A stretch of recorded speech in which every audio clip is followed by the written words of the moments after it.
원화 가치가 예전 IMF 때라든지 금융위기 때라든지 이렇게 원화 가치가 낮아질 경우에는 제가 돈을 많이 모아도 소용이 없거든요. 그러면은 제가 원화를 얼마를 받고 예를 들어서 달러로 뭐 3,000달러를 받는다든지 이런 설계를 갖다 50대 때 체계적으로 해나가야 됩니다. 또 하나는 자녀 독립자금도 일정 부분 마련해 나가야 되고요.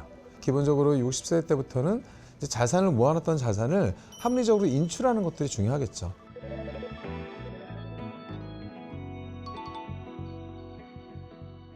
재테크라고 하는 거는 예를 들어서 제가 1억 원이라는 돈이 있는데 그걸 2억 원으로 불리기 위한 여러 가지 기술들을 얘기하는 거죠. 실제로 이제 재테크라는 용어가 한동안 유행을 했었는데 미국 같은 경우에는 필요한 시기에 필요한 재원을 만들 수 있는 재무설계라는 게 더 보편화되어 있습니다.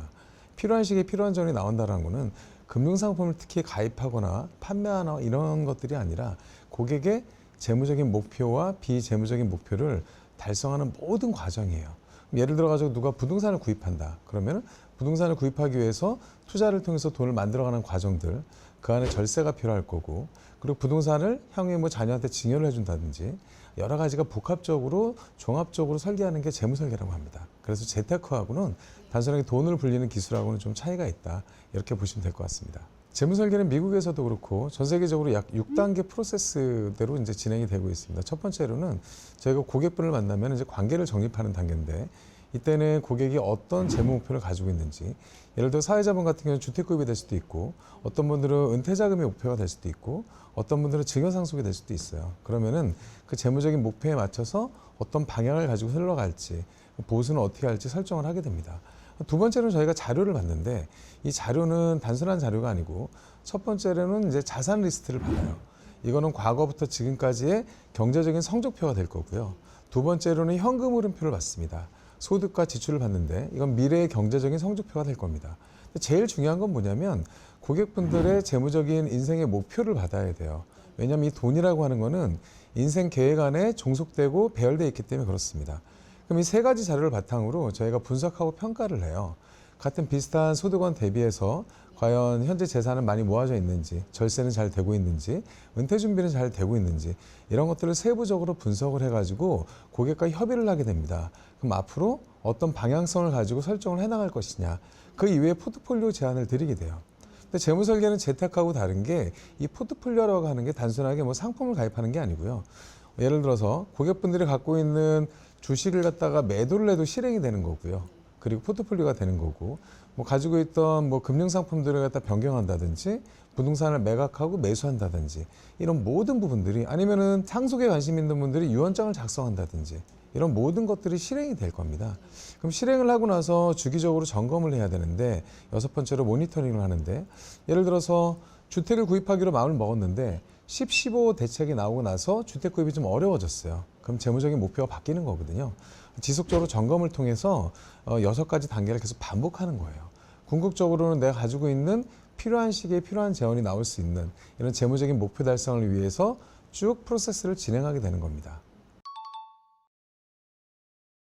제가 사례를 한번 들어보겠습니다. 제가 제 자녀가 아직 성인은 아니지만 성인 자녀가 있는데 결혼을 하게 됐어요.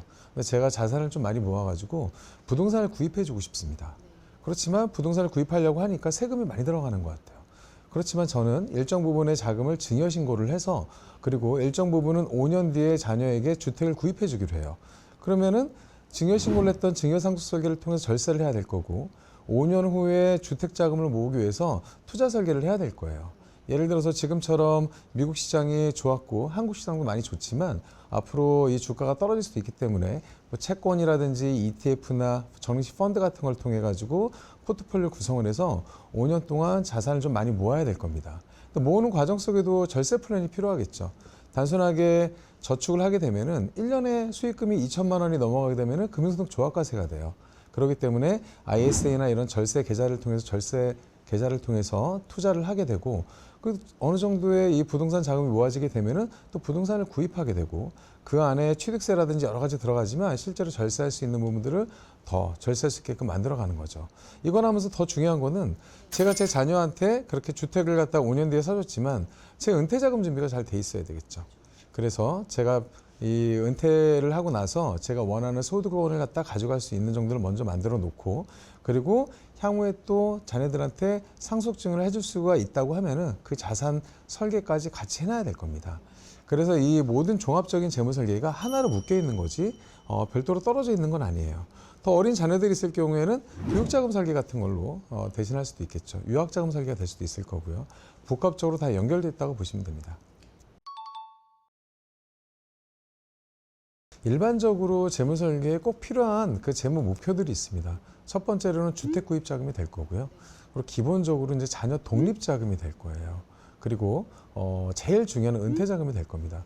30대 같은 경우에는 첫 번째 재무 목표로 주택을 마련하는 목표로 저축을 하는 게 이제 필요하겠죠.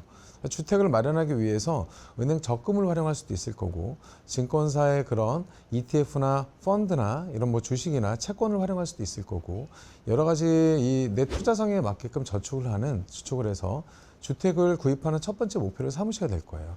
그럼 주택을 구입하게 되면 보통 일반적으로 40대 같은 경우에는 본격적으로 자산을 형성하는 시기입니다. 근데 자산을 형성하면서 사실 무리하게 예를 들어서 최근에 이제 주식이 워낙 좋았지만 뭐 코인 투자를 해서 실패를 한다든지 여러 가지 상황들이 있어요. 예전에는 2020년도 코로나 때는 또 영끌족도 있었고요. 그래서 근데 실패하지 않는 그런 저축과 투자를 통해서 자산을 안정적으로 성장시켜야 됩니다. 그럼 50대에는 적극적으로 이제 은퇴 준비를 해나가야 돼요. 근데 우리가 은퇴라고 하면은 단순하게 돈을 갖다 10억 모아야지, 20억 모아야지 이런 건 아니고요. 은퇴라고 하는 거는 우리나라의 소득원이 약 6가지의 소득이 있습니다. 이자소득, 배당소득, 사업소득, 근로소득, 연금소득, 기타 소득이 있어요. 지금 사회자님이나 저 같은 경우는 근로소득이나 사업소득이 있을 거고요. 저희가 몸으로 버는 소득이 나중에 없어졌을 때는 기본적으로 국민연금, 퇴직연금, 개인연금의 이런 연금소득과 그리고 이자 배당소득, 그리고 더 나아가서는 임대소득도 포함돼서 여러 가지 소득원이 들어오면 좋을 거예요. 그럼 제가 임대소득을 받으려면 부동산이 있어야 될 거고, 제가 배당소득을 6%짜리를 받는다. 그럼 약 2억 원 정도의 배당주가 있어야 됩니다. 그런 것들을 적극적으로 모아가는 시기라고 보시면 됩니다. 하지만 또 중요한 거는 지금 환율이 1,400원이 넘었잖아요. 앞으로 한국 경제가 좋아지면 좋은데 한국 경제가 좀 안 좋아질 경우에는 이런 달러 자산이라든지 외화도 많이 필요할 거예요. 제가 나중에 은퇴하고 500만 원이나 1,000만 원을 받기로 했는데 원화 가치가 예전 IMF 때라든지 금융위기 때라든지 이렇게 원화 가치가 낮아질 경우에는 제가 돈을 많이 모아도 소용이 없거든요. 그러면은 제가 원화를 얼마를 받고 예를 들어서 달러로 뭐 3,000달러를 받는다든지 이런 설계를 갖다 50대 때 체계적으로 해나가야 됩니다. 또 하나는 자녀 독립자금도 일정 부분 마련해 나가야 되고요. 기본적으로 60세 때부터는 이제 자산을 모아놨던 자산을 합리적으로 인출하는 것들이 중요하겠죠. 그럼 내가 모아놓은 자산을 인출하는 방법에 따라 세금도 다 달라요. 예를 들어서 퇴직연금 같은 경우에도 퇴직소득세가 다를 거고, 그리고 연금저축이나 IRP도 연금소득세를 갖다가 이제 이 부과하는 방법들이 다를 겁니다. 그럼 내가 어떻게 인출을 해가지고 어떻게 쓰느냐에 따라 가지고 세금도 절세하고 또 80세, 90세, 또 100세 시대를 대비할 수 있을 거예요. 그리고 자산을 많이 형성을 했다. 그러면은 이 전부터 진행을 했어야 되지만 부동산이나 금융자산의 비중을 보고 합리적으로 나눠서 상속세에 대해서도 대비를 해야 될 겁니다. 연령대별로 기본적으로 30대, 40대, 50대, 60대, 70대 이런 방향성으로 가시는 게 일반적이고 좋습니다.